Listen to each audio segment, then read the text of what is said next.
ਫਰੀਦਾ ਇਹ ਵਿਸ ਗੰਦਲਾਂ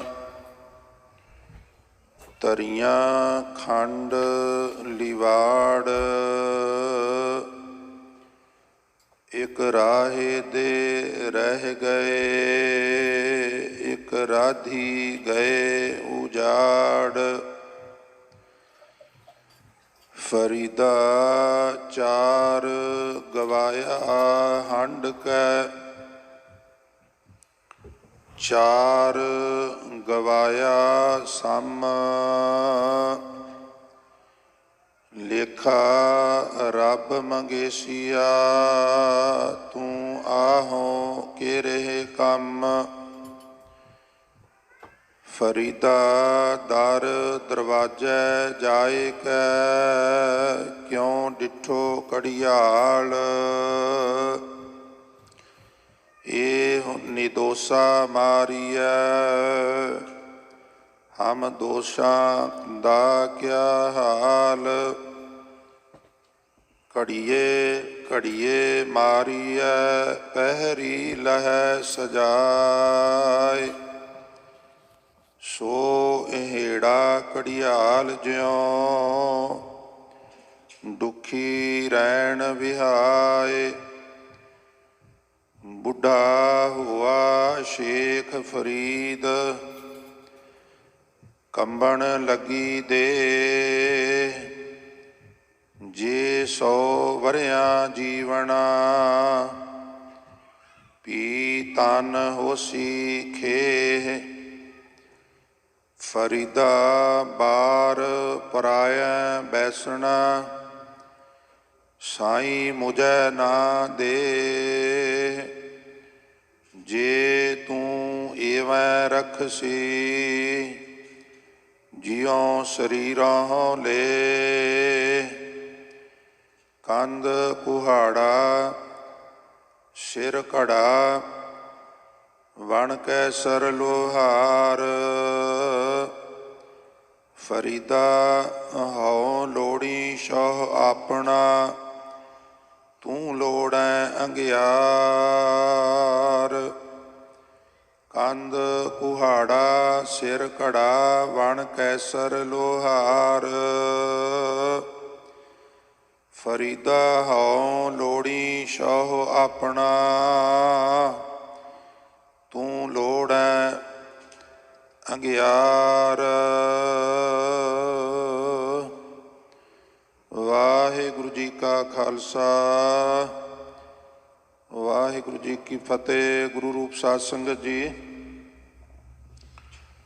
ਸ਼ਨੀਵਾਰ ਬੇਨਤੀ ਹੈ ਗੁਰਮੁਖ ਪਿਆਰਿਓ, ਫਤਿਹ ਦਾ ਜਵਾਬ ਬਹੁਤ ਢਿੱਲਾ ਆਇਆ ਹੈ। ਫਿਰ ਚੇਤਾ ਕਰਾ ਦਿਆਂ, ਜਿਨ੍ਹਾਂ ਦੀ ਦੀਵਾਨ ਵਿੱਚ ਫਤਿਹ ਢਿੱਲੀ ਹੁੰਦੀ ਹੈ, ਕਹਿੰਦੇ ਨੇ ਉਹਨਾਂ ਦੀ ਮੈਦਾਨ ਵਿੱਚ ਵੀ ਢਿੱਲੀ ਫਤਿਹ ਹੁੰਦੀ ਹੈ। ਇਸ ਲਈ ਜਦੋਂ ਸਬੱਬ ਬਣੇ ਗੁਰੂ ਫਤਿਹ ਅਰਜ ਕਰਨ ਦਾ, ਉਦੋਂ ਸੰਗਣਾ ਚੱਕਣਾ ਨਹੀਂ ਚਾਹੀਦਾ। 2 ਵਾਰ ਵਾਹਿਗੁਰੂ ਰਸਨਾ ਤੋਂ ਨਿਕਲਦਾ ਹੈ, ਜੀਭ ਸੁੱਚੀ ਹੋ ਜਾਂਦੀ ਹੈ ਔਰ ਦਰਗਾਹ ਵਿੱਚ ਹਾਜ਼ਰੀ ਲੱਗ ਜਾਂਦੀ ਹੈ। ਇਸ ਵਾਸਤੇ ਸਿਨਮਰ ਬੇਨਤੀ ਹੈ, ਜਿਤਨੇ ਪ੍ਰੇਮੀ ਗੁਰੂ ਦਰਬਾਰ 'ਚ ਬੈਠੇ ਹੋ ਜਾਂ ਹਜ਼ੂਰ ਦੇ ਸਨਮੁਖ ਨਤਮਸਤਕ ਹੋਣ ਲਈ ਖੜੇ ਹੋ, ਸਾਰੇ ਪ੍ਰੇਮ ਨਾਲ ਰਸਨਾ ਪਵਿੱਤਰ ਕਰੋ। ਗੱਜ ਕੇ ਆਖੋ, ਵਾਹਿਗੁਰੂ ਜੀ ਕਾ ਖਾਲਸਾ, ਵਾਹਿਗੁਰੂ ਜੀ ਕੀ ਫਤਿਹ। ਦਾਸ ਤੋਂ ਪਹਿਲਾਂ ਗੁਰਮੁਖ ਪਿਆਰੇ ਆਪ ਜੀ ਨੂੰ ਗੁਰਬਾਣੀ ਕੀਰਤਨ ਰਾਹੀਂ ਨਿਹਾਲ ਕਰ ਰਹੇ ਸਨ। ਨੇਮ ਨਾਲ ਆਉਣ ਵਾਲੇ ਗੁਰਮੁਖਾਂ ਨੂੰ ਪਤਾ ਹੈ ਵੀ ਇਸ ਵੇਲੇ ਸ਼ੇਖ ਫਰੀਦ ਜੀ ਦੇ ਪਾਵਨ ਸ਼ਲੋਕਾਂ ਦੀ ਵਿਚਾਰ ਚੱਲ ਰਹੀ ਹੈ। ਲਿਹਾਜ਼ਾ ਸ਼ਲੋਕ ਨੰਬਰ 37, 38, 39, 40, 41, 42 ਅਤੇ 43 ਇਹਨਾਂ ਪਾਵਨ ਸ਼ਲੋਕਾਂ ਦਾ ਆਪ ਜੀ ਨੇ ਪਾਠ ਸਰਵਣ ਕੀਤਾ ਹੈ। ਬਚੇ ਹੋਏ ਸਮੇਂ ਵਿੱਚ ਮੈਂ ਇਹਨਾਂ ਪਾਵਨ ਬਚਨਾਂ ਦੀ ਸਰਲ ਅਰਥ ਔਰ ਸੰਖੇਪ ਵਿਆਖਿਆ ਆਪ ਜੀ ਦੀ ਅਰਜ਼ ਕਰਾਂ, ਕਿਉਂਕਿ ਪਿੱਛੋਂ ਸਾਰਾ ਪ੍ਰਕਰਨ ਜਿਹੜਾ ਚੱਲ ਰਿਹਾ ਹੈ ਉਹ ਚੱਲ ਰਿਹਾ ਮੋਹ ਦੀ ਪੋਟਲੀ ਦਾ।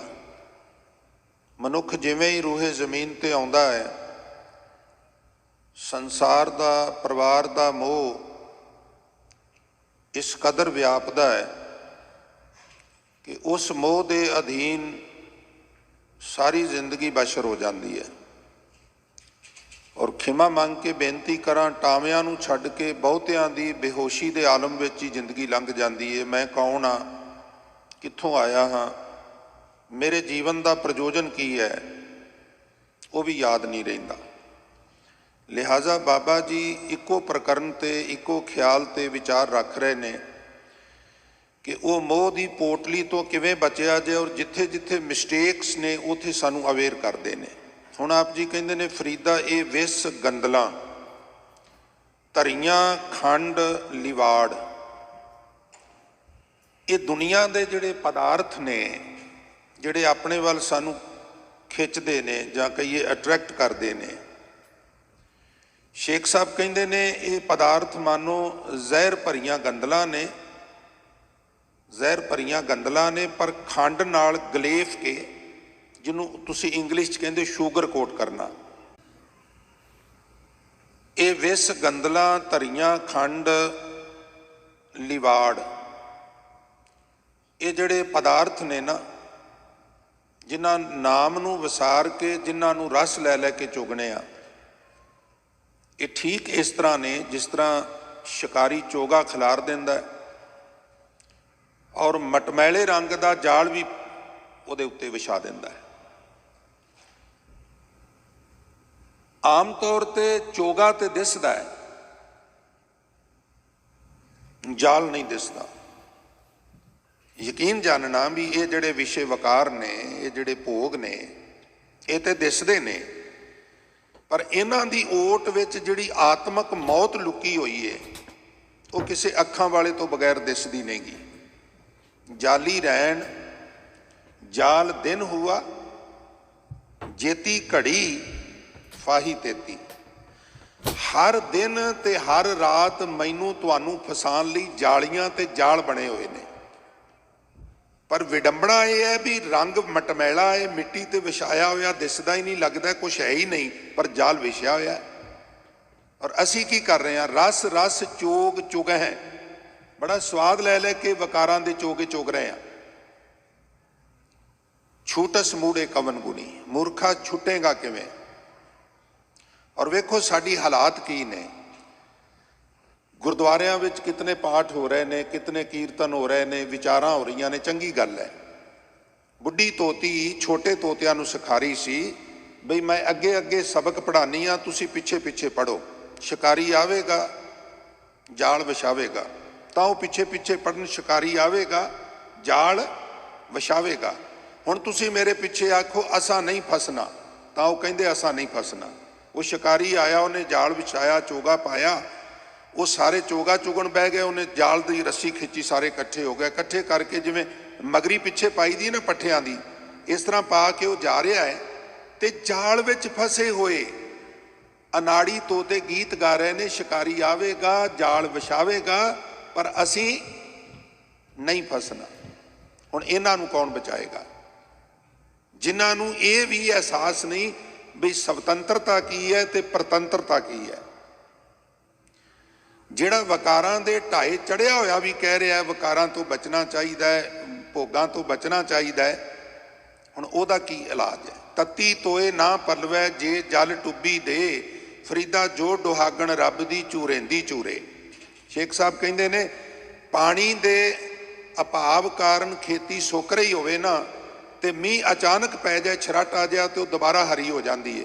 ਪਰ ਪਾਣੀ ਦੀ ਹੀ ਬਹੁਤਾਤ ਕਾਰਨ ਜਿਹੜੀ ਫਸਲ ਸੁੱਕ ਜਾਏ ਨਾ, ਉਹ ਫਿਰ ਹਰੀ ਨਹੀਂ ਹੁੰਦੀ। ਜਿੱਥੇ ਅਵੇਅਰਨੈਸ ਨਹੀਂ, ਉੱਥੇ ਮਨੁੱਖ ਕਿਤੇ ਫਸ ਜਾਏ, ਡਿਫਰੈਂਟ ਸਟੋਰੀ ਹੈ। ਪਰ ਜਿੱਥੇ ਭਰਮਾਰ ਹੈ ਧਰਮ ਪ੍ਰਚਾਰ ਦੀ, ਬੰਦਾ ਫਿਰ ਵੀ ਢਾਏ ਚੜ ਜਾਏ। ਹੁਣ ਇਹਨੂੰ ਕੌਣ ਬਚਾਵੇ। ਫਰੀਦਾ ਇਹ ਵਿਸ ਗੰਦਲਾਂ ਧਰੀਆਂ ਖੰਡ ਲਿਵਾੜ, ਇਹ ਜਿਹੜੀਆਂ ਜ਼ਹਿਰ ਰੂਪੀ ਗੰਦਲਾਂ ਨੇ, ਇਹਨਾਂ ਨੂੰ ਸ਼ੂਗਰ ਕੋਟ ਕਰਕੇ ਨਿਰੰਕਾਰ ਨੇ ਰੱਖਿਆ ਹੋਇਆ ਸਾਡਾ ਇਮਤਿਹਾਨ ਲੈਣ ਲਈ। ਇੱਕ ਰਾਹਿੰਦੇ ਰਹਿ ਗਏ, ਇੱਕ ਰਾਧੀ ਗਏ ਉਜਾੜ। शेख साहब कहते ने इन्हां गंदलों नूं कई बीजदे ही मर गए ते कई बीजियां नूं विच ही छड्ड के चले गए। यानी ये माया की पोटली ता उम्र सिर तो उतारी ना गई, जिहड़ी माया का मोह है। और इस माया मोह की पोटली नूं सिर ते चुकण करके एक नीम बेहोशी दे आलम विच जिंदगी ऐसी बशर हुई, किवें दिन चढ़दा ते शाम हो जाती, किवें रात तो बाद दिन चढ़दा, इनू पता ही नहीं लगता। और फिर आप जी कहते हैं फरीदा चार गवाया हंड कै, जदों भी गुरबाणी विच चच्चे कन्ना रारे नूं शियारी आ जाए, पूरे गुरु ग्रंथ साहब ये नियम काम करता है। चच्चे कन्ना रारे शियारी, उहदे अर्थ ने गिनती दे चार, तीन तो बाद ते पंज तो पहला हिंदसे का जिहड़ा अखर है, जिथे चच्चे कन्ना रारा आवे शियारी ना आवे, तुसीं हैरान होवोगे उस चार दे अर्थ सुंदर भी हुंदे ने।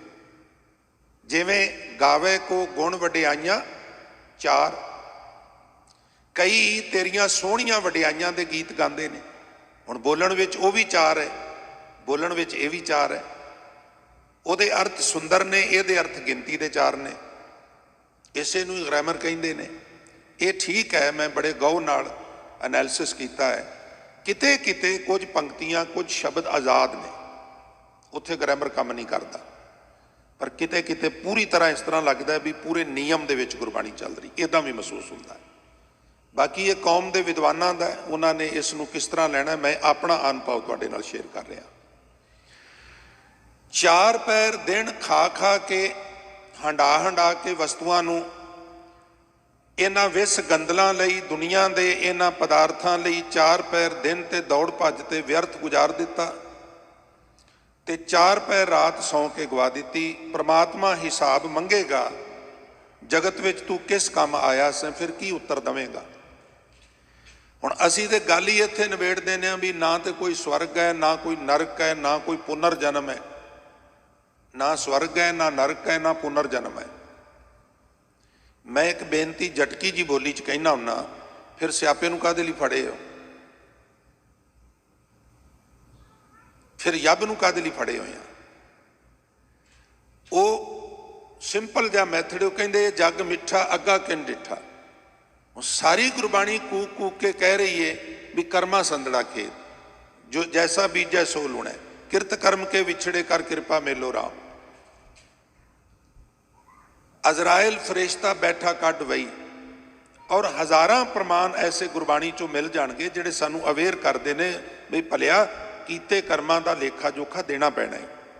शेख साहब भी यही कह रहे हैं, आहो कह रहे काम तेनू रब पुछेगा तेनू भेजिया की करन सी ते करदा की रहा। अच्छा जे तुसी बिल्कुल बरीफ च जानना होवे भी सानू काहदे लई भेजिया है, ते महाराज बाणी विच उत्तर देंदे ने, कहंदे ने आयो सुनन पढ़न कहो बाणी। हुण ये वक्री गल है भी सानू गुरबाणी ते विश्वास किन्ना है। गुरबाणी ये गल कहिंदी है भी तेरा प्रयोजन बाणी पढ़ना है। अच्छा किरत क्यों करनी है, घर क्यों बनाना है, बैंक बैलेंस क्यों जरूरी है, मोटर क्यों जरूरी है, फिर वो भी मैं एक्सप्लेन कर दिया। जिस तरह किसी बच्चे का विआह होंदा है तो प्रोसैसिंग 40-50 मिनट की घंटे की है, पर साल पहला 2 साल पहला कोई सुनियारे कोल जाता है, कोई हलवाई कोल जाता है, कोई बजाज कोल जाता है, कोई भाई कोल जाता है, वो 2 साल पहला आर पार शुरू हो जाता है। तो गुरमुखो जे वो 40 मिनट की प्रोसैसिंग ना होवे, फिर जी पहला 2 साल खेचल की किसी काम है, किसी काम नहीं। ये जड़ा आर पार है, किरत करनी है, धन कमाना है, घर बूआ बनाना है, ਉਹਦੇ पिछे प्रयोजन है भी असी रोजी वालों बेफिक्र होकर बाणी पढ़ सकीए, नाम जप सकीए।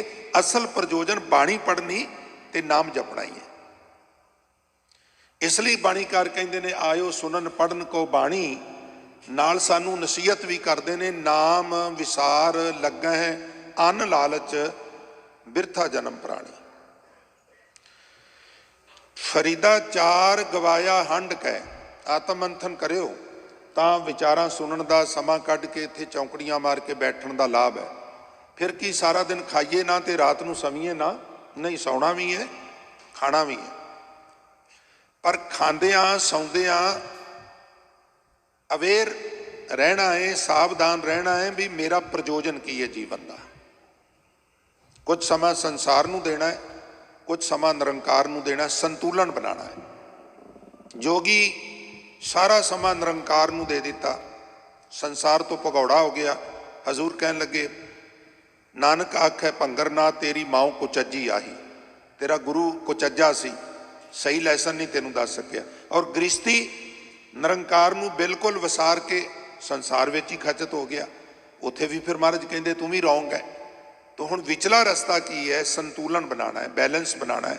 ਕਿੰਨਾ ਸਮਾਂ ਸੰਸਾਰੀ ਧਨ ਕਮਾਉਣ ਵਿੱਚ ਖਰਚ ਕਰਨਾ ਹੈ, ਔਰ ਇਤਨਾ ਨਹੀਂ ਖਰਚ ਕਰਨਾ ਵੀ ਸਵੇਰੇ ਜਪਜੀ ਪੜ੍ਹਨ ਜੋਗੇ ਨਾ ਕਹੀਏ ਨੇ ਜੀ ਕੰਮ ਬਹੁਤ ਜ਼ਿਆਦਾ ਹੈ ਜੀ, 2 ਜੌਬਾਂ ਨੇ ਜੀ, ਭਾਵੇਂ 3 ਕਰ ਲੈ, ਪਰ ਇੱਕ ਗੱਲ ਪੱਕੀ ਹੈ ਵੀ ਤੇਰੇ ਨਾਲ ਜਪਜੀ ਨੇ ਜਾਣਾ ਹੈ, ਤੇਰੇ ਨਾਲ ਗੁਰਮੰਤਰ ਨੇ ਜਾਣਾ ਹੈ, ਤੇਰੇ ਨਾਲ ਮੂਲ ਮੰਤਰ ਨੇ ਜਾਣਾ ਹੈ। ਸੰਤੁਲਨ ਕਿਵੇਂ ਬਣਾਉਣਾ, ਇਹਨੂੰ ਹੈਂਡਲ ਕਿਵੇਂ ਕਰਨਾ, ਇਹ ਤੇਰੇ ਉੱਤੇ ਡਿਪੈਂਡ ਕਰਦਾ ਹੈ। ਪਰ ਨਾਲ ਨਿਭਣਾ ਇਹੋ ਕੋਸ਼ੀ ਹੈ। ਸਿਮਰੋਂ ਸਿਮਰ ਸਿਮਰ ਸੁਖ ਪਾਵੋਂ, ਸਾਸ ਸਾਸ ਸੰਭਾਲੇ ਇਹ ਲੋਕ ਪਰਲੋਕ ਸੰਗ ਸਹਾਈ, ਜਤ ਕਤ ਮੋਹੇ ਰਖਵਾਲੇ ਗੁਰ ਕਾ ਬਚਨ ਬਸੈ ਜੀ ਨਾਲੇ। ਇਹ ਜਿੰਦ ਦੇ ਨਾਲ ਨਿਭਦਾ ਪ੍ਰੇਮੀਓ ਗੁਰਬਾਣੀ ਅਨੁਸਾਰ। ਹਜ਼ੂਰ ਕਹਿੰਦੇ ਨੇ ਜਲ ਨਹੀਂ ਡੂਬੈ। ਬਾਕੀ ਜਿਹੜਾ ਧਨ ਹੈ ਉਹ ਤੇ ਹੜ ਸਕਦਾ ਨਾ, ਹੜ ਆ ਜਾਏ ਤੇ ਘਰ ਨੂੰ ਅੱਗ ਲੱਗ ਜਾਏ ਤੇ ਸੜ ਸਕਦਾ ਹੈ, ਤਸਕਰ ਚੋਰੀ ਕਰ ਸਕਦੇ ਨੇ। ਇਸ ਧਨ ਦੀ ਇਹ ਵੀ ਖਾਸੀਅਤ ਹੈ, ਜਲ ਨਹੀਂ ਡੂਬੈ ਤਸਕਰ ਨਹੀਂ ਲੇਵੈ, ਭਾਹਿ ਨਾ ਸਾਕੈ ਜਾਲੇ। ਨਿਰਧਨ ਕੋ ਧਨ, ਗਰੀਬ ਵਾਸਤੇ ਧਨ ਬਣ ਜਾਂਦਾ ਹੈ। ਅੰਧਲੇ ਕੋ ਟੇਕ, ਅੰਨੇ ਲਈ ਸੋਟੀ ਬਣ ਜਾਂਦਾ ਹੈ। ਮੈਂ ਅੰਧਲੇ ਕੀ ਟੇਕ ਤੇਰਾ ਨਾਮ ਖੁੰਦਕਾਰਾ, मैं गरीब मैं मस्कीन तेरा नाम है आधारा। अंधले को टेक मात दूध जैसे बाले, सागर में बोहित पायो हर नानक करी किरपा किरपाले। गुरु का बचन नाल निभना, इसलिए बाणीकार कहते ने बचन गुरु जो पूरे दिया मैं छीक गांठड़ी बंधा। ਜਿਹੜਾ ਮੈਨੂੰ ਪੂਰੇ ਗੁਰੂ ਨੇ ਬਚਨ ਦਿੱਤਾ ਮੈਂ ਘੁੱਟ ਕੇ ਪੱਲੇ ਬੰਨ ਲਿਆ। ਉਹਨ ਮੈਨੂੰ ਦੱਸਿਆ ਸੀ ਇਹ ਲੋਕ ਪ੍ਰਲੋਕ ਵਿੱਚ ਸਹਾਈ ਹੋਏਗਾ। ਮੈਂ ਪੱਕੀ ਪੀਚ ਨਹੀਂ ਗੰਢ ਦੇ ਲਈ ਵੀ ਇਹ ਹੁਣ ਗੁਰੂ ਦਾ ਬਚਨ ਮੇਰੇ ਨਾਲੋਂ ਜੁਦਾ ਨਾ ਹੋ ਜਾਏ। ਇਸ ਵਾਸਤੇ ਫਰੀਦਾ ਦਰ ਦਰਵਾਜ਼ੇ ਜਾਏ ਕਹਿ ਕਿਉਂ ਡਿੱਠੋ ਕੜਿਆਲ, ਇਹ ਹੁਣ ਨਿਦੋਸ਼ਾ ਮਾਰੀਏ ਹਮ ਦੋਸ਼ਾਂ ਦਾ ਕਿਆ ਹਾਲ। ਇਹ ਫਰੀਦ ਕਿਸੇ ਬੂਹੇ ਤੇ ਕਿਸੇ ਦਰਵਾਜ਼ੇ ਤੇ ਜਾ ਕੇ ਕਦੇ ਘੜਿਆਲ ਵੱਜਦਾ ਵੇਖਿਆ ਹੀ? ਇਹ ਨਜ਼ਰੀਆ ਸਾਧ ਸੰਗਤ ਆਪਣਾ ਆਪਣਾ। ਸਾਨੂੰ ਕੋਈ ਪੁੱਛੇ ਘੜਿਆਲ ਕਿਉਂ ਵੱਜਦਾ, ਸੀ ਕਹਾਂਗੇ ਵੀ ਚੌਕੀਦਾਰ ਨੂੰ ਕਿਹਾ ਹੈ ਵੀ ਹਰ ਘੰਟੇ ਬਾਅਦ ਵਜਾਣਾ, ਉਹਨੇ ਵਜਾ ਦਿੱਤਾ ਹੈ। ਪਰ ਸ਼ੇਖ ਸਾਹਿਬ ਕਹਿੰਦੇ ਨੇ ਇਹਨੂੰ ਵਿਚਾਰੇ ਨੂੰ ਕੁੱਟ ਪੈ ਰਹੀ ਹੈ। ਔਰ ਮੈਨੂੰ ਬੜਾ ਡਰ ਆਉਂਦਾ ਹੈ ਵੀ ਘੜਿਆਲ ਤੇ ਗਿਲਟੀ ਵੀ ਨਹੀਂ ਹੈ, ਘੜਿਆਲ ਬਿਲਕੁਲ ਨਿਰਦੋਸ਼ ਹੈ। ਤੇ ਇਸ ਨਿਰਦੋਸ਼ ਘੜਿਆਲ ਨੂੰ ਕੁੱਟ ਪੈਂਦੀ ਹੈ ਤੇ ਅਸੀਂ ਤੇ ਦੋਸ਼ੀ ਹਾਂ। ਦੋਸ਼ੀ ਅਸੀਂ ਕੀ ਹਾਂ? ਕਦੀ ਕਦੀ ਬਾਣੀਕਾਰ ਬੜੀ ਸਾਦਾ ਜਿਹੀ ਐਗਜ਼ਾਮਪਲ ਦੇ ਕੇ ਸਮਝਾਉਂਦੇ ਨੇ। ਕਹਿੰਦੇ ਨੇ ਵੇਖ ਪਸ਼ੂਆਂ ਨੂੰ ਸੁੱਕੀ ਤੂੜੀ ਪਾ ਦਈਏ ਨਾ, ਪਰਾਲੀ ਪਾ ਦਈਏ, ਜਿਹਨੂੰ ਅਸੀਂ ਵੇਸਟੇਜ ਕਹਿੰਦੇ ਹਾਂ, ਮੈਨੂੰ ਖਿਮਾ ਕਰਨਾ, ਪਰਾਲੀ ਤੂੜੀ ਕੁੱਟਲ ਕਿਹੜੇ ਕੰਮ ਦਾ ਹੈ? ਅੰਮ੍ਰਿਤ ਵਰਗਾ ਦੁੱਧ ਦਿੰਦੇ ਨੇ ਖਾ ਕੇ। ਔਰ ਅੰਮ੍ਰਿਤ ਵਰਗਾ ਦੁੱਧ ਪੀ ਕੇ ਮਨੁੱਖ ਜੋ ਬਣਾਉਂਦਾ ਹੈ ਉਹ ਤੇ ਧਾਰਮਿਕ ਸਟੇਜ ਤੋਂ ਕਿਹਾ ਵੀ ਨਹੀਂ ਜਾ ਸਕਦਾ। ਪਸ਼ੂ ਮਿਲੇ ਚੰਗਿਆਈਆਂ ਖੜ ਖਾਵੇਂ ਅੰਮ੍ਰਿਤ ਦੇ। ਤੇ ਹਜ਼ੂਰ ਕਹਿੰਦੇ ਨੇ ਨਾਮ ਵਿਹੂਣੇ ਆਦਮੀ ਤ੍ਰਿਗ ਜੀਵਨ ਕਰਮ ਕਰੇ। ਨਾਮ ਤੋਂ ਸਖਣਾ ਜਿਹੜਾ ਹੈ, ਹੁਣ ਤ੍ਰਿਗ ਸ਼ਬਦ ਤੇ ਬਾਣੀਕਾਰਾਂ ਨੇ ਲਾਹਨਤ ਵਾਸਤੇ ਵਰਤਿਆ। ਮੈਨੂੰ ਖਿਮਾ ਕਰ ਦੇਣਾ, ਤੁਸੀਂ ਤੇ ਗੁਰੂ ਕੀ ਬਖਸ਼ਿਸ਼ ਵਾਲੇ ਹੋ ਗੁਰਮੁਖੋ। ਮੈਂ ਕਈ ਵਾਰ ਬੇਨਤੀ ਕਰਨਾ ਉਹਨਾਂ, ਸੁਣਾਣਾ ਆਸਾਨ ਹੈ, ਹੱਥ ਬੰਨ ਕੇ ਬੇਨਤੀ ਕਰਾਂ, ਸੁਣਾਣਾ ਆਸਾਨ ਹੈ, ਸੁਣਨਾ ਮੁਸ਼ਕਲ।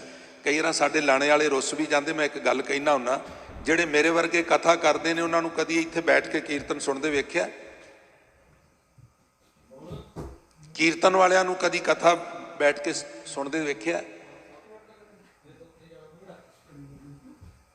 पाठ करन वाले, ढाडी वारां, कथा करन वाले, कीर्तन करन वाले कलाकारां वांगू आउणे आ, अपनी अपनी वारी ला के अपने कमरियां चले जाने आ।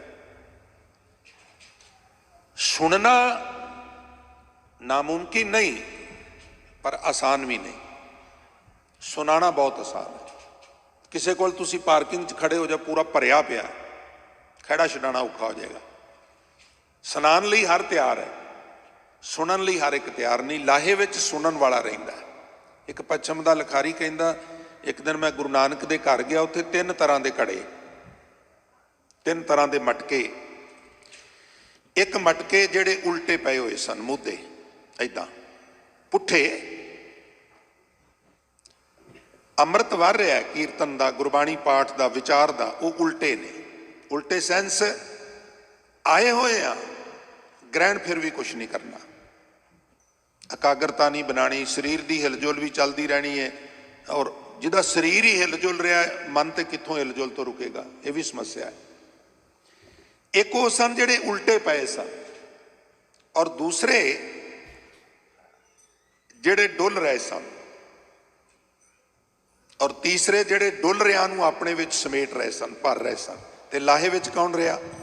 जिहड़ा उल्टा है वो भी लाहे च नहीं, जिहड़ा डुल रहा है वो तो डुल ही रहा है, जिहड़ा डुल रहा वो तो खाली होवेगा ना। फायदे विच वो रह गया जिहड़े डुल रहे नूं अपने विच समेट रहा है, अपने आप नूं भर रहा है। तो वो कौन है? वो ऑडियंस है, वो श्रोता है, वो सामीन है। तुसी भागां वाले हो ਜਿਹੜੇ बई घंटियां बद्धी चौंकड़ी मार के, कई गुरमुख प्यारे इस तरह के भी ने, आसा की वार का कीर्तन भी सुनना, सवेरे शब्द की विचार भी सुननी। मैं कई बार वेखना उदू मगरों फिर कीर्तन वास्ते बैठे होंगे ने। तो मैं अर्ज कर रहा सा बई नज़रिया अपना अपना है। शेख साहब कहते हैं भी ये जड़ा घड़ियाल है, इसका दोष तो कोई है नहीं, ये निर्दोष है। फरीदा दर दरवाजा जाए कह क्यों डिठो घड़ियाल, ये निर्दोषा मारी है, हम दोषां दा क्या हाल। असी तो दोषी हाँ, होर कोई दोष असी करिए ना करिए, एक दोष तो है ना, वो है एहसान फरामोशी का, वो है अकिरत घनता का। अकिरत घनता की है? भी किसी दे एहसान नूं विसार देना। निरंकार ने साडे ते बहुत वड्डा परोपकार किया है। गुरमुखो सानू मनुखा शरीर दिता है, तुहाडे सामने चलो हुण ते असीं 84 लाख जूनां नूं ही कंडैम कर दिता तर्कशीला ने, पर जिहड़े जीव जंतु पशु पंछी साडे सामने विचर रहे ने, उन्हां नूं जूना मन्नण च इनकार की है। किन्नियां टेढ़ियां जूनां ने, त्रिगत जूनां ने। इंसानी जामा सब तो वधिया जामा मन्निया गया है। इस धरती में तेरी सिकदारी अवर जोन तेरी पनिहारी, महाराज ने लिखिया। सारे तेरे पानी हार ने, तू भागां वाला, तेनू मनुखा शरीर मिलिया है। तो शेख साहब कहते ने भला साडा दोषियां दा की हाल होवेगा। फिर नाल झपदे ही कहते ने घड़िए घड़िए मारीए पहरी लै सजाए। साध संगत जी हुण ते समय की वंड थोड़ी जी डिफरेंट हो गई है। पहला सैकेंड 60 सैकेंड का 1 मिनट, फिर 60 मिनटा का 1 घंटा, फिर 12 घंटे दिन 12 घंटे रात, मोस्टली 24 घंटे का दिन तो रात, फिर 30 दिन या 31 दिन का महीना, 12 महीनों का साल, इस तरह वंड है।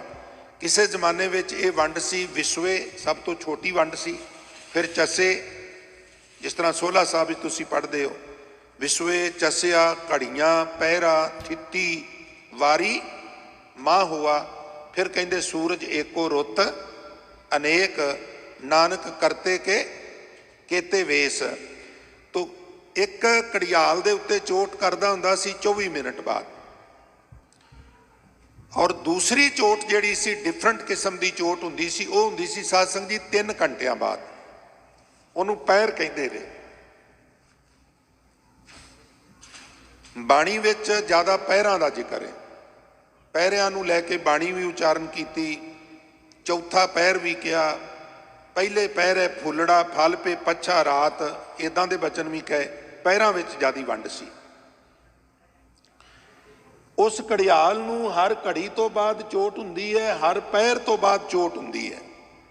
घड़िया घड़िया मारिए पहरी लह सजाए, सोहेड़ा घड़ियाल ज्यों। घड़ियाल वांग ही वो शरीर सोहेड़ा जिसने किस शरीर ने जिसने विस गंदलों की खातर उम्र गुजार दी है। भोगां विच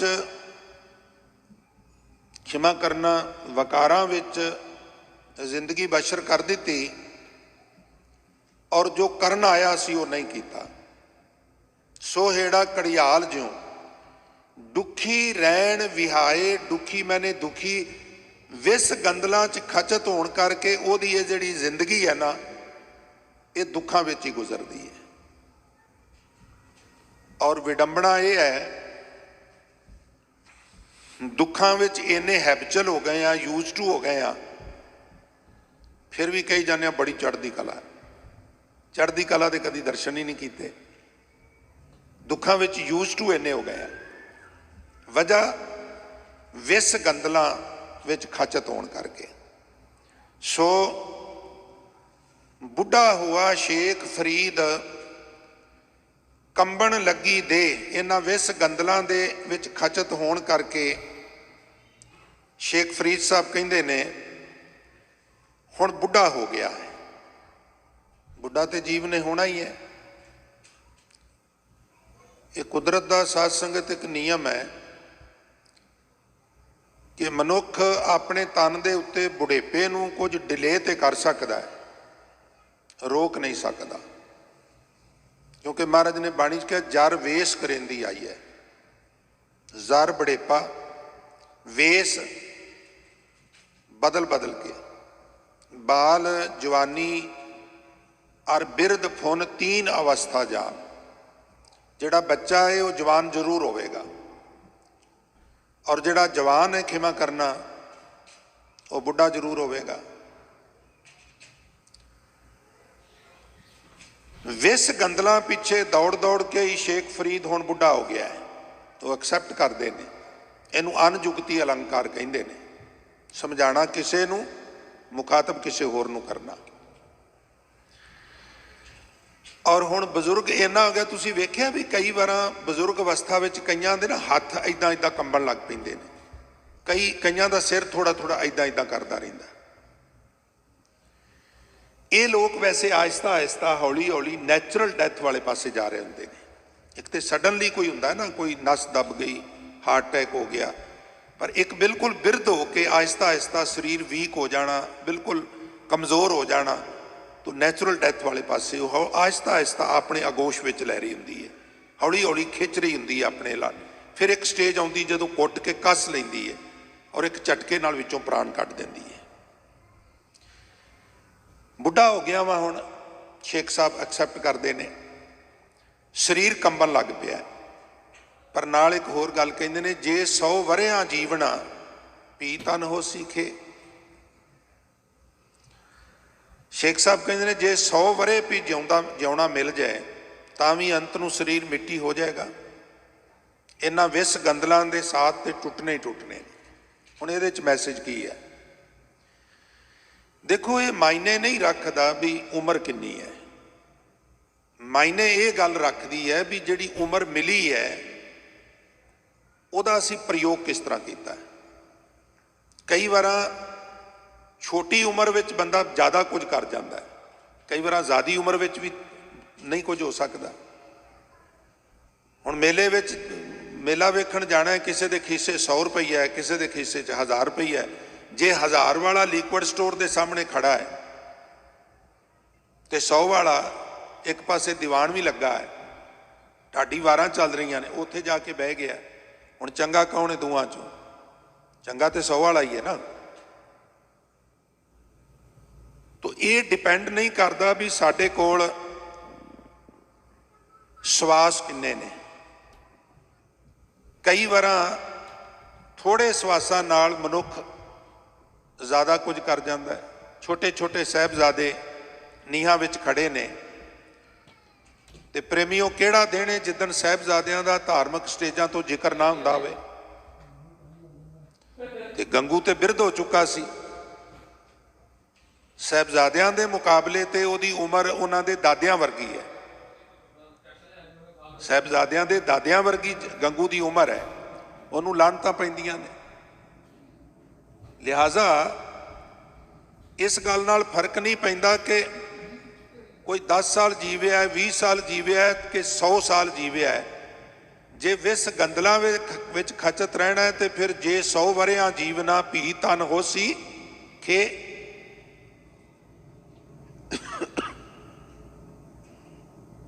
कबीरा धूर सकेल कै पुरिया बांधी दे, दिवस चार को पेखना अंत खे की खे। एक मृतक शरीर की बैकग्राउंड की है? बजुर्ग। बजुर्गी दे पिछे एक अधखड़ व्यक्ति है, अधखड़ व्यक्ति दे पिछे एक जवान है, जवान दे पिछे एक टीनेजर बच्चा है, टीनेजर दे पिछे एक बचपना है, बचपने दे पिछे एक छोटा जिहा शिशु है, उहदे पिछे भरूण है। अच्छा, भरूण की बैकग्राउंड च जाइए तो की है? उत्थे भी मिट्टी है। अच्छा, मिट्टी किस तरह है? मिट्टी इस करके है भी बच्चा जदों मां दे गर्भ विच उपजै निपज समाई, वो जिहड़ा उपजदा है ਉਹਦੀ विधि की है? पानी मैला, माटी गोरी, इस माटी की पुत्री जोरी। पानी पिता दे जिहड़ी मणी है, जिथों जीवन की शुरुआत हुंदी है, एक मैले पानी की बूंद है। पानी मैला, माटी गोरी। गोरी तो मुराद लाल। मां का जिहड़ा खून है, जिथे इस बीज ने उगना है, वो लाल है। ਜਾਂ मां की रकत पिता बिद धारा, ये भी प्रमाण उत्थे ही टुकदा है। पानी मैला, माटी गोरी, इस माटी की पुत्री जोरी। पुत्री मैंने डॉटर नहीं, पुत्री मैंने पुतली। अच्छा, हुण जिहड़ा पिता दी मणी ते मां दी रकत, ओहदी बैकग्राउंड चले जाओ, वो किवें बनिया? खुराक नाल। खुराक कित्थों आई? जमीन चों।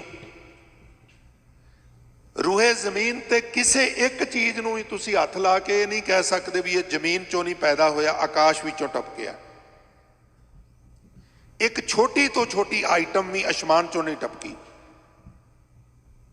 सब कुछ जमीन चों निकलिया। इसलिए माज की वार च गुरु नानक साहब कहते, धरती चीजी के करे जिस विच सब किछ होए। धरती नूं तुसीं की दिओगे? सब कुछ तो धरती ने तुहानूं दिता, सब जमीन चों पैदा होया।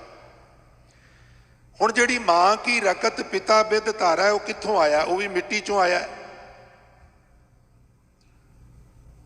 मिट्टी विचों खुराक पैदा हुई, खुराक नाल लहू बनिया, खुराक नाल ही बिंद बनी, ਉਹਦਾ ਭਰੂਣ ਬਣਿਆ, ਭਰੂਣ ਦਾ ਬੱਚਾ ਬਣ ਗਿਆ, ਬੱਚਾ ਥੋੜਾ ਵੱਡਾ ਹੋ ਗਿਆ, ਟੀਨੇਜਰ ਹੋ ਗਿਆ, ਜਵਾਨ ਹੋ ਗਿਆ, ਅਧਖੜ ਹੋ ਗਿਆ, ਬਜ਼ੁਰਗ ਹੋ ਗਿਆ, ਗੁਜ਼ਰ ਗਿਆ, ਔਰ ਫਿਰ ਲੱਕੜਾਂ ਤੇ ਧਰ ਕੇ ਅੱਗ ਲਾਈ ਤੇ ਫਿਰ ਮਿੱਟੀ ਹੋ ਗਿਆ। ਮਿੱਟੀ ਤੋਂ ਹੀ ਯਾਤਰਾ ਸ਼ੁਰੂ ਹੋਈ ਔਰ ਮਿੱਟੀ ਤੇ ਯਾਤਰਾ ਸਮਾਪਤ ਹੋ ਗਈ। ਜੇ 100 ਵਰਿਆਂ ਜੀਵਨਾ ਭੀ ਤਨ ਹੋ ਸੀਖੇ, ਭਾਵੇਂ 100 ਵਰੇ ਹੋਰ ਜੀ ਲੈ, ਆਖਰ ਇਸ ਸਰੀਰ ਨੇ ਮਿੱਟੀ ਹੋਣਾ ਤੇ ਫਿਰ ਜੀ ਹੋਣਾ ਤੇ ਹੋ ਜਾਏ, ਕੀ ਕਰੀਏ। ਨਹੀਂ, ਇਹ ਯਾਤਰਾ ਜਿਹੜੀ ਸ਼ੁਰੂ ਹੋਈ ਸੀ ਜਦੋਂ ਤੇਰੀ ਪੁਤਲੀ ਬਣਾਈ ਸੀ, ਤੇ ਪੁਤਲੀ ਦੇ ਮਿੱਟੀ ਬਣਨ ਤੋਂ ਪਹਿਲਾਂ ਤੂੰ ਜੋ ਕਰਨ ਆਇਆ ਉਹ ਕਰਨਾ ਸੀ। ਆਇਓ ਸੁਣਨ ਪੜਨ ਕੋ ਬਾਣੀ, ਉਹ ਕੰਮ ਕਰਨਾ ਸੀ। ਇਹ ਪੁਤਲੀ ਤਾਂ ਬਣਾਈ ਸੀ, ਇਹਦਾ ਕੋਈ ਪ੍ਰਯੋਜਨ ਸੀ। ਤੇ ਜੇ ਵਿਸ ਗੰਦਲਾਂ ਵਿੱਚ ਹੀ ਖਚਤ ਰਿਹਾ ਤੇ ਫਿਰ ਭਾਵੇਂ 100 ਵਰਾ ਵੀ ਜੀ ਲਈਏ, ਆਖਰ ਮਿੱਟੀ ਇੱਕ ਦਿਨ ਹੋਣਾ ਹੈ, ਆਖਰ ਸਰੀਰ ਨੇ ਇੱਕ ਦਿਨ ਨਿਸਤੋ ਨਾਬੂਦ ਹੋਣਾ ਹੀ ਹੈ। ਫਰੀਦਾ ਬਾਰ ਪਰਾਇਆ ਬੈਸਣਾ, ਸਾਈਂ ਮੁਝੇ ਨਾ ਦੇ। हे फरीद आख, हे साईं, इन्हां दुनिया के पदार्थां की खातर मैनू पराए बूहे ते बैठन ना दई, किसी का मुहताज ना करी। पहला तो सिख अरदास च भी शब्द कहते हैं साध संगत जी, आखना करी ना किसी का मुहताज। तो फिर एक गल नाल होर कहनी, करी मुहताज जिहदे नेत्रां च लाज, अखां च शर्म है। वो हुण ते किते उहदे दर्शन हुंदे नहीं, कोई विरला वांगा होवेगा जिहदियां अखां 'च शर्म होवेगी, किसी की मजबूरी नूं वेख के जिन्हों तरस आ जाए, किसी के दुख नूं वेख के जिहड़ा दुखी होवे। अदरवाइज साडा सुख दूजियां दे दुख ते खड़ा है। अज ना मनुख अपने दुखां तो इन्ना विचलित नहीं, मैं फिर रिवाइज कर दियां, अपने दुखां तो असी ओने विचलित नहीं जिन्ने असी दूजे दे सुखां तो दुखी हाँ। और इहदा इलाज कोई नहीं गा। जिसनू साहिब वड्डा करे, जिसनू साहिब वड्डा करे सोई वड जानी। और जे कोई उस दी रीस करे सो मूड़ अजानी। असी कर की सकने आ। जिस ठाकुर स्यों नाही चारा, तां को कीजै सद नमस्कारा। तो मनुख जिहड़ा है वो दुखी इस करके भी दूजे कोल मेरे नालों ज्यादा क्यों है, दूजा मेरे नालों सुखी ज्यादा क्यों है। शेख साहब कह रहे ने भी विस गंदलां दी खातर हे साईं ऐसी कृपा करी मैनू दूजियां दे बूहे ते ना बैठना पै, मैनू किसी दा मोहताज ना करी। ते ओहदे वास्ते एक तरीका गुरमुखो, अरदास करिए, आखिए दरमा दे ठाड़े दरबार, तुझ बिन सुरत करे को मेरी दर्शन दीजै खोल की वार। गुरमुखो थोड़ा जिहा समा है, एकाग्रता बख्श दिओ। फिर कहिए तुम धन धनी उदार त्यागी, सरवनन सुनियत सुजस तुमार। क्या बात है, तुसी बहुत धनी हो, उदारवादी भी हो और त्यागी भी हो। मैं कन्ना नाल तुहाडा जस बहुत सुनिया है। ते जदों तुसी सारियां तो धनाड़ हो, त्यागी भी हो, फिर मैं होर किसे दे कोल क्यों जावां। मांगो काहे रंक सब देखो, तुझ ही ते मेरो निस्तार। जय देओ नामा बिप सुदामा, तिन को कृपा भई है अपार। महाराज तुसी जयदेव ते कृपा कीती, नामदेव ते कृपा कीती, तुसी गरीब सुदामे ते कृपा कीती। जयदेव नामा बिप सुदामा, तिन को कृपा भई है अपार। कह कबीर तुम समर्थ दाते, चार पदार्थ देत ना बार। गुरु संगत जी जिहदे कोल चार पदार्थ ने, उहदा लोक भी सुखी, उहदा परलोक भी सुहेला। किहड़े चार पदार्थ? धर्म, अर्थ, काम, मोख का दाता, पूरी भई सिमर सिमर विदाता। नंबर 1 ते नंबर 4 निरंकारी पदार्थ ने, नंबर 2 ते नंबर 3 संसारी ने। धर्म ते मोख निरंकारी ने, अर्थ ते काम जिन्हों इकोनॉमी कहिंदे, अर्थ ते काम मैंने कामनावां पूरियां होणियां। हुण जिहदे कोल धर्म भी है, अर्थ भी है, काम भी है, मोख भी है, उहदा लोक भी सुखी, उहदा परलोक भी सुहेला। सगों मैं ते कहांगा वो घर भी सुखी, बाहर भी सुखी, देश भी सुखी, विदेश भी सुखी, लोक भी सुखी और ईवन परलोक भी सुखी। इसलिए धर्मां दे ठाडे दरबार, तुझ बिन सुरत करे को मेरी दर्शन दीजै खोल की वार।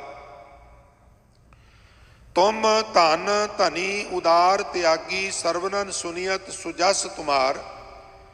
मांगो काहे रंक सब देखो, तुझी ते मेरो निस्तार। जय देओ नामा बिप सुदामा, तिन को कृपा भई है अपार। कह कबीर तुम समर्थ दाते, चार पदार्थ देत ना बार। हे फरीद आख हे साईं, इन्हां दुनिया के पदार्थों की खातर मैनू पराए बूहे ते बैठन ना दई, किसी का मोहताज ना करी। पर जे तू इसे तरह रखना है, भाव पराए बूहियां दे उत्ते मैनू बिठाना है, जे तू एवं रखसी जियो शरीरों ले, मेरी जिंद भी ले लै, मेरा शरीर भी ले लै। निजी घर तो सारियां कोल साडे कोल हैगे ने, किसी कोल छोटा किसी कोल वड्डा, पर हे निरंकार कौमी घर अजे साडे किसी कोल भी नहीं गा। अजे साडी अवस्था बाहर पराए बैसन वाली है। जितनियां कौमां ने उन्हां कोल कई कई राष्ट्र ने, ईसाईयत कोल कई देश ने जिथे उन्हां दा मुकम्मल तौर ते राज है। इस्लाम कोल अपने राष्ट्र ने, हिंदूइज़म कोल अपना राष्ट्र है, यहूदीइज़म कोल भी हुण अपना बन गया। संताप उन्हां भी साडे वांगू बहुत हंडाया है। यहूदियां ने, जे मैं कह दियां भी साडे तो भी ज़्यादा हंडाया तो कोई अतकथनी नहीं। 60-60, 70-70 हज़ार लोगों को चैंबर विच वाड़ के गैस छड्ड के अग ला देनी, जिउंदे साड़ देने। बहुत संताप हंडाया लोगों ने। तुसी किते गूगल ते जाओ, देखो बड़ी बुरी तरह उन्होंने शोषित किया गया। पर अज की तारीख विच कम से कम एक राष्ट्र उन्होंने कोल है जिथों उन्हों की आवाज़ बुलंद की जा सकती है। रूहे जमीन ते सिर्फ सिख कौम बच गई है जिहदे कोल अपना घर नहीं है। ये मैं तां बेनती की भी अज पराए बूहे का जिक्र आया। अजे तक तो पराया बूहियां ते तुरे फिरने आ। कोई अमेरिका, कोई कैनेडा, कोई आस्ट्रेलिया, कोई न्यूजीलैंड, कोई इंग्लैंड, कोई यूरोप, कोई किते कोई किते। फरीदा बार पराया बैसना साई मुझे ना दे, जे तू एवें रखसी मैनू दूजियां दे मुथाज ही बनाना है, तो फिर नहीं चाहिए मैनू ये शरीर, नहीं चाहिए मैनू ये जिंद। मैं एक श्लोक संखेप जिहा तुहाडे चरनां च अर्ज करके समाप्ति करा। इस श्लोक नूं लैके थोड़ी जी कन्फ्यूजन है टीकाकारां विच। कंध कुहाड़ा सिर घड़ा वण कैसर लोहार। इत्थे जिहड़ा कैसर है इहनूं लैके कन्फ्यूजन सी, तो प्रोफैसर साहब ने अपना अनुभव लिखिया है। वो कहते ने भी जिहड़ा कैसर शब्द है इहदे अर्थ फारसी च कीते जांदे ने बादशाह। बादशाह कंध कुहाड़ा, मोढे दे उत्ते कुहाड़ा रखिया होया है। और जिहड़े लकड़हारे, लकड़ी का काम करने वाले जां लोहारा काम करने वाले भी जाते होंदे सन जंगलों च। वो पहला लकड़ां नूं कटदे सन, फिर सुकांदे सन, फिर कोयले बनाते सन। और फिर वो कोयले जिहड़े ने लिया के अपने उत्थे दुकान ते और उहदे नाल पट्ठी ता के ते उत्थे फिर लोहे नूं गर्म कर करके ते शेप जिहड़ी देनी है, तो उन्हां दी जरूरत हुंदी सी। वो कई बार आप खेचल करके कोले बनाते होंदे सन। हुण लुहारां ने भी चले जाना, वड्डा सारा भारा सारा कुहाड़ा मोढे दे उत्ते रखिया होया, एक पानी वाला घड़ा भी नाल लै जाना भी ते लगेगी तो पानी पी लांगे। फरीदा कंध कुहाड़ा सिर घड़ा पानी वास्ते, वण कैसर लोहार। वण मैंने जंगल दे विच, कैसर कौन है, बादशाह कौन है, लोहार जंगल का बादशाह है। भी किवें बादशाह? जिवें एक पुरखी राज सी, डिकटेटरशिप दे वेले किसी ते गुस्सा आ जाए राजे नूं, उन्हें कहना जी इहनूं फांसी लगा दिओ, इहनूं उमर कैद कर दिओ। हुण गुरु अर्जन साहब महाराज नूं शहीद किया गया, एक पुरखी राज सी, कोई FIR लॉन्च थोड़ा हुई है, कोई मुकदमा थोड़ा चलिया सी, कोई मुकदमा नहीं चलिया। क्यों? क्योंकि एक पुरखी राज है, बादशाह भी वो है, सुप्रीम कोर्ट भी वो है। शहीद करा दिता, फिनिश, खत्म हो गया काम। कोई पुकार नहीं, कोई दलील नहीं, कोई अपील नहीं। जिस तरह बादशाह आज़ाद हुंदा सी, जिन्हों जो मर्जी पनिशमेंट दे दे, इस तरह लोहार की मर्जी है, जेड़े मर्जी रुख नूं जाके कुहाड़ा ठा करके मारे, वो बादशाह जंगल का। कंध कुहाड़ा सिर घड़ा वण कैसर लोहार। फरीदा हौं लोड़ी शौ अपना, तू लोड़ै अंगियार। मोढे उत्ते कुहाड़ा सिर उत्ते घड़ा रखी, लोहार जंगल विच बादशाह बनया हुंदा है, क्योंकि जिस रुख नूं चाहे कुहाड़ा चला सकदा है। इसे तरह मनुख जगत रूप जंगल विच सरदार है। हे फरीद आख, मैं तां इस जगत रूप जंगल विच अपने मालिक प्रभु नूं लभ रिहा हां, ते हे जीव लोहार वांग कोले लभ रिहा है, भाव विस गंदलां विच खचत है। पर कम से कम फरीद साहब कहते हैं मैनू निरंकार ने बचाया है। ਜਿਸ ਤਰ੍ਹਾਂ ਉਹ ਕੋਲੇ ਲੱਭਦਾ ਫਿਰਦਾ, ਮੈਂ ਨਿਰੰਕਾਰ ਨੂੰ ਲੱਭਦਾ ਫਿਰਨਾ, ਮੈਨੂੰ ਵਾਹਿਗੁਰੂ ਨੇ ਅੱਛੇ ਪਾਸੇ ਲਾਇਆ। ਸੋ ਇੰਨੀਆਂ ਬੇਨਤੀਆਂ ਪ੍ਰਵਾਨ ਕਰਨੀਆਂ, ਹੋਈਆਂ ਬੇਅੰਤ ਭੁੱਲਾਂ ਗਲਤੀਆਂ ਵਾਸਤੇ ਖਿਮਾ ਬਖਸ਼ਿਸ਼ ਕਰਨੀ। ਆਓ ਗੁਰਮੁਖ ਪਿਆਰਿਆਂ ਤੋਂ ਅਗਲਾ ਪ੍ਰੋਗਰਾਮ ਸਰਵਣ ਕਰੀਏ ਜੀ। ਗੁਰੂ ਫਤਿਹ ਦੀ ਸਾਂਝ ਨਾਲ ਆਗਿਆ ਬਖਸ਼ਿਸ਼ ਕਰੋ ਜੀ। ਵਾਹਿਗੁਰੂ ਜੀ ਕਾ ਖਾਲਸਾ, ਵਾਹਿਗੁਰੂ ਜੀ ਕੀ ਫਤਿਹ।